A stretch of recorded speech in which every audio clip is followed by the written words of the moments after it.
So we have Jay Onrait. So Jay, how's it going in Edmonton? Oh, Did great! I just got here. It's the weather's not as nice as Hawaii, that's for sure. It's a little cool, but pretty typical for this time of year. So it's nice being back here. I spent a lot of my early years in Alberta, so it's feels a lot like home. so you were in the Gine, the city that rhymes with fun, and you're going to a Got book. it. You're going on your book. You're on your book tour for number two. How's that going? Oh, it's terrific. Um, it's amazing to be back in Canada, and we're so fortunate that people love our podcast so much because they can't see our TV show up here anymore. So it's Yep. kind of frustrating for them. There's rules and regulations with Canadian TV. You can't show highlight shows from the United States up in Canada Oh, because they don't want to take away from Canadian jobs, which I totally agree with, but it's just unfortunate because they can't see our show. So luckily we have the Jay and Dan podcast that seems to tide people over. And I'm kind of amazed when I do these book signings how many people, kind of know us for the podcast anyway. The podcast's only been going for a few years, but yeah. it's so popular with everybody. So yeah, we're very fortunate that people seem to like it so much. Well, you came to America 2 years ago on Fox Sports Live, and I'm a huge fan. I've been a fan since day one. So, but in the Anchor Boy, your previous book, I noticed you talk a lot about chemistry, especially on TV. So, do you feel that when you guys left Sports Center, did that chemistry carry over to Fox Sports One? Because it looks like it's still the same old show. Well, it did. I mean, between Dan and I, the chemistry will always be there. We're the same goofy guys. But it was kind of tough at first to incorporate that panel that we had. So originally, as you remember, because you watched since the beginning, we had that panel Oh, of yeah. athletes. Gary Payton, Donovan McNabb, Andy Roddick, and others. And they would chat about the highlights, and we would read them. And it just felt like two shows in one. It didn't feel like a complete show. It felt like two shows that should be separate shows. And since they've scaled back and just gone to, a show that's just Dan and I, a show that really looks like the old show we used to do in Canada, Yeah. I find it's just such a better show. It's so much more streamlined. It's more what we're used to. And this week we've even started to do some other different stuff. Dan and I are doing all of our interviews together, trying to make it a little bit more like the podcast almost. Our interviews on the podcast, as you know, Alex, are very, I guess loose would be a kind way to put it. We don't Yeah. prepare for them. We just sort of throw the notes out and try to relax and have our guests relax. And we're trying to do that on the TV show a little bit too. And I think it's working out pretty good. It is definitely working out pretty good. So you're on tour for number two. You're another pan Canadian. So how are Canadians receiving it? I mean, because they loved Anchor Boy so much. I had the book. I loved it. So where does it pick up from the end of Anchor Boy? From where your makeup artist in London, Carol, nearly got drugged. Allegedly.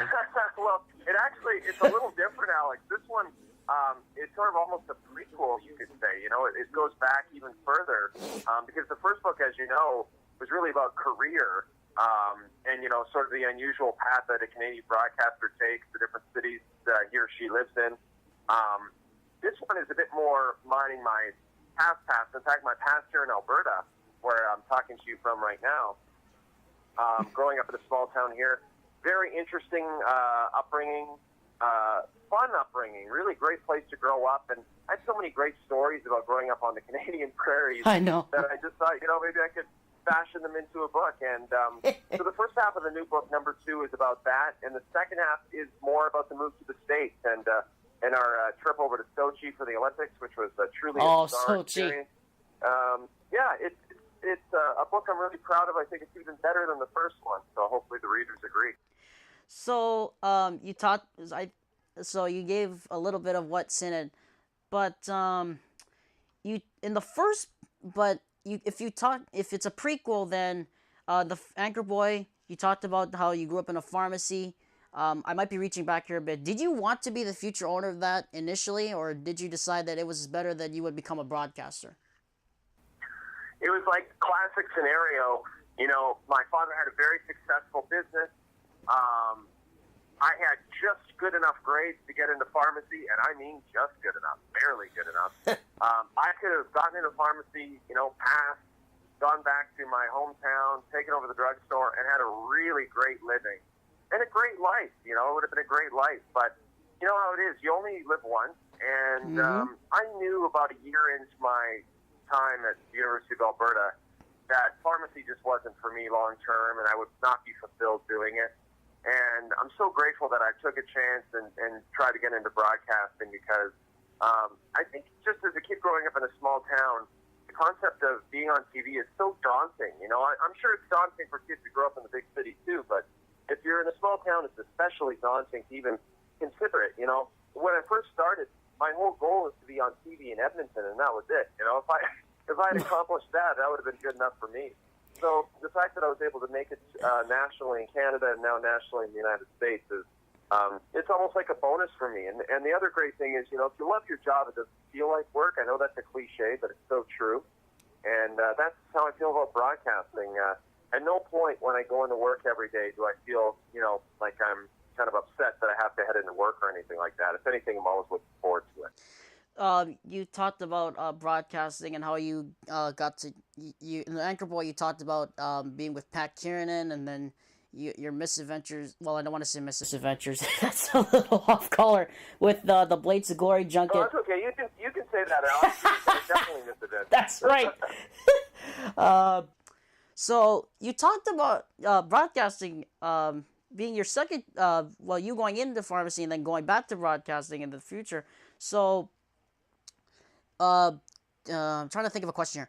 So, in broadcasting, you noted in the last part of Anchor Boy that you actually had an offer to work at the small ABC affiliate in the United States in Oregon. So, why did you decide to stay on TSN instead of go to Oregon for the first exposure in the United States? That's a good question, actually. And in fact, that happened even earlier in my career, even before I got my first on-air job. I was offered a job in Oregon, and it was like I could just tell when I talked to the guy in Oregon that he was super young, fresh out of college, and didn't fully understand the U.S.-Canada immigration laws.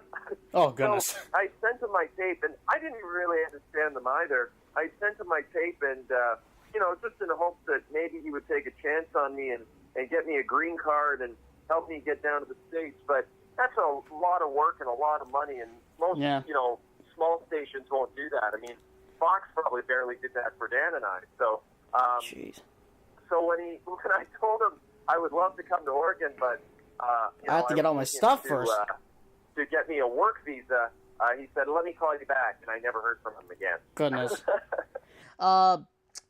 So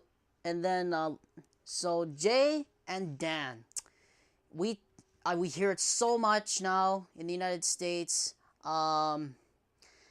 In Canada, you two are like well known up there. They should just put a statue of you guys up in front of TSN in Scarborough. It's great. But you talk about you and Dan being paired together as the death of the medium. As in the medium, for those listening, maybe the medium of what was during sports at that time. Why did they call it that? I mean, was that like an ominous sign to you guys, or did you guys just decide, screw it, let's have fun with it and see what we can do? They didn't really, I was only joking. They didn't really call it that. I'm sure they wanted to call it that, Alex. Well. Because we were just goofy, our philosophy was, let's just be ourselves, let's not be broadcasters, and I'm putting, broadcasters in quotation. Let's just be ourselves and read the sports and have a good time. And the best part was we got along great, and we still do, amazingly. And, it was very easy to sort of, do a show like that with someone you actually got along with because as someone who's done a lot of TV, I've worked with people I haven't gotten along with, and it's the worst thing ever because we've all worked with people we don't get along with. But imagine having to work with someone you don't get along with and then go on TV and pretend you get along with them. It's horrifying. So the fact that, you know, I was working with someone I really liked, I was having fun, I was doing sports, I wanted to lighten things up a little bit, and I think it was also a chance for us to change the game a little bit up here as far as sports broadcasting was concerned, and it was such a great run for us, and hopefully for us, that run will continue in the United States. I think it is. I think it is continuing. You know, the ratings have been through the roof the last month. I'm really surprised. Jay, just a couple more here. So you guys decided to finally come to the United States 2 years ago. How about it? I mean, has it changed? Has your what was the first of all, what was the big? Let's give a couple more here. What was the biggest culture shock for you though coming to the United States? Were you guys like kind of afraid about being yourselves, or did you decide let's just see what happens here? I love the question, you know, because I get it all the time. I think, you know, culturally, because in Canada you grow up with, you know, 90% American television, you know, the culture is so similar, right? I mean, we have Chili's restaurants and McDonald's and everything, you know. It's all kind of the same. That'd be Dan's favorite restaurant. Well, Dan's adjusting okay, but the biggest difference, though, Alex, is the fact that we're doing 30 minutes of hockey off the top of the show instead of, in Canada, instead of 30 minutes of college football off the top of the show, like we do in the United States. You know, I just think it's really, that's what it is. It's the sports that we cover and the sports that Americans love and are passionate about. I was curious to see how much, you know, people in LA were truly into hockey. And what I found out was the LA Kings have an incredible following of super hardcore fans. You know, 17,000 strong every night at the Staples Center. But as far as the media in LA, man, they are focused on the Lakers, the Dodgers, USC, UCLA, and that's pretty much it. You know what I mean? Like, you don't hear much about the LA Kings on local sports radio. No, you don't. No, you don't. Talking about it. So that was kind of an eye-opener for me. But honestly, I got to tell you, Alex, I have had the best time living in Los Angeles. And I just think that people living there are terrific. You know, I love the city so much. Obviously, the weather's slightly better than we're used to in Canada, so that doesn't hurt. But I just genuinely really, really enjoy it.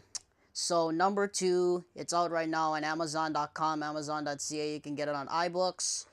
You can also buy it off Jay's website. Jay, just one question for you. I'm a really big fan. I would love to have a signed copy of number 2 from you. Yeah, that's no problem. I can make sure that happens for you, my friend, because we got to make sure that you get it, you study it, you put it on your toilet.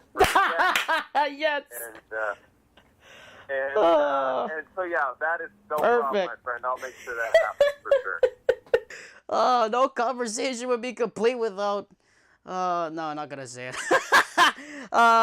Jay, thanks for coming on. We enjoyed having you on, Bod. Blessings to your family. Thanks for coming on. Hopefully Chobi and Izzy are doing okay, and good luck to Dan. And on behalf of all of the American fans of Fox Sports Live, we still hate producer Tim.